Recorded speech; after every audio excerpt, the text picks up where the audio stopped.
Welcome to Psychologist Talks. On today's episode, it's a little bit of a mixture of a bone to pick as well as a proclamation. What is that proclamation? Well, if you saw in the title, it's this assertion, this belief that at the end of the day, the mental health field, it's all about personality. At some point, we're going to realize and come back to and really embellish this idea that underneath it all is personality. Now, I say this a little boldly, and I'm trying to manage and double check around for any bias, because if you're not a stranger to my channel, I talk a ton about personality. It's what I love to learn out about the most, probably. But the more I hear, not just past historical, psychodynamic, etc. theories about human beings in general, never mind personality psychology, but even the newer age ones, the big five people, the folks, the quote-unquote normal range personality, they all seem to be revolving around this idea that the personality is foundational to everything that we do, and yet the field is organized in the opposite fashion. In my belief, the origin story of that, it was a rejection of old methodologies that were insufficiently based in science, and there was a kernel of truth to that. But in doing so, there was this like throwing the baby out with the bathwater, a rejection of years of case studies and observation and theory, and an attempt to reinvent things, and in doing so create the medical model where we create diagnoses and we need to treat the diagnoses. It's a symptom-based methodology and mentality about how the human condition works, which is audacious at best because we all have personalities. Personalities existed before the advent of psychology, right? But and I know there's a lot of providers and a lot of consumers who know better. But even with that knowing better, when we see people who take a more functional approach, or they say, well, that's probably through the lens of trauma, and even if it's not full-blown PTSD, I'm going to treat trauma. Even they, I fear, are flying a little bit blind, not knowing personality psychology, because personality is one of the greater contexts for everything else that emerges from the being. I mean, there's systems and other experiences. We pay attention to all these diversity factors now in the field, but why is underlying personality not listed in that list? Why is that not seen as foundational? Like, we need to understand how this person's personality is organized. And while I don't need to nail it down into super precise condition or even diagnose it, well, sometimes that would be appropriate. Just to generally conceptualize where someone seems to be coming at from a personality lens is going to shape the expression of these diagnoses. It's going to shape the experience and encountering of trauma, and we ignore it to our detriment as a field, but also to the detriment, I think, of our clients.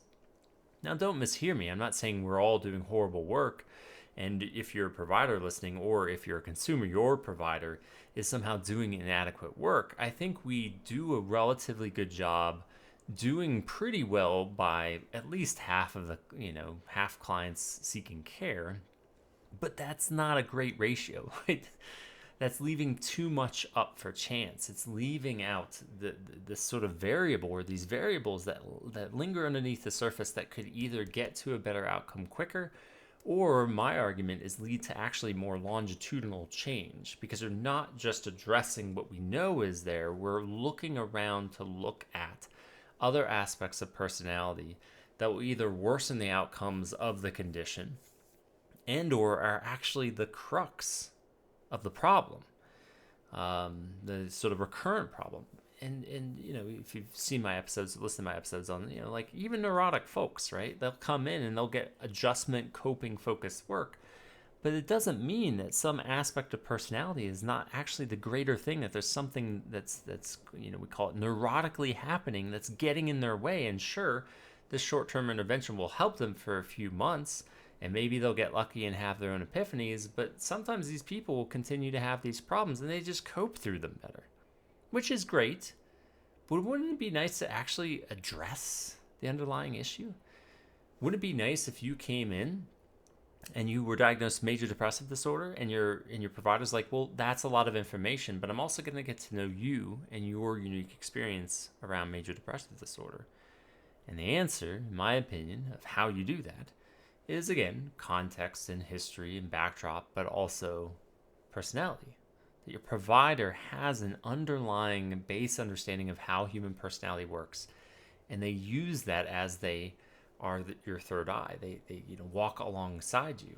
And this is copacetic with even more structured interventions. I'm not trying to convince that everybody in the field needs to become process oriented like I am.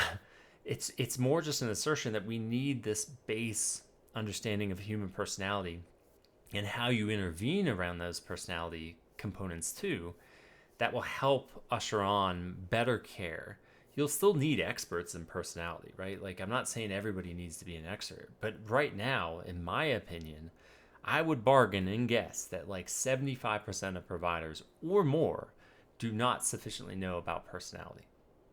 And that's not to me, it's not a negative reflection on them. To me, it's a negative reflection on the field. It has been a failure of the field because that which was just burgeoning and coming onto the scene was eradicated in the name of this alleged medical model and infusion of science. And it has now become neglected.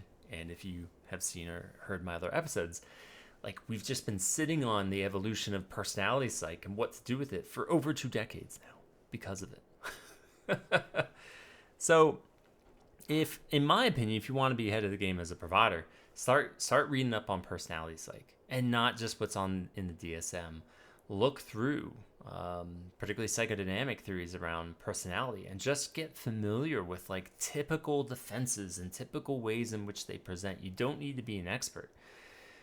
But just, be informed, be more informed. And I should note, not just psychodynamic, even the big five stuff. Be careful, like Myers-Briggs. I'm not saying that. But like, big five research and how that intersects with personality psychology too. Anything at this juncture, I think, would be helpful.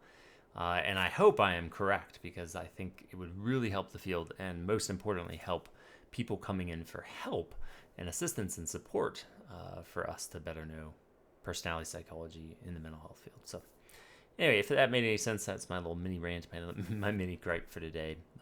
But yeah, everything at the end of the day is connected to personality in some way. So as always, thanks for listening and watching, and stay curious.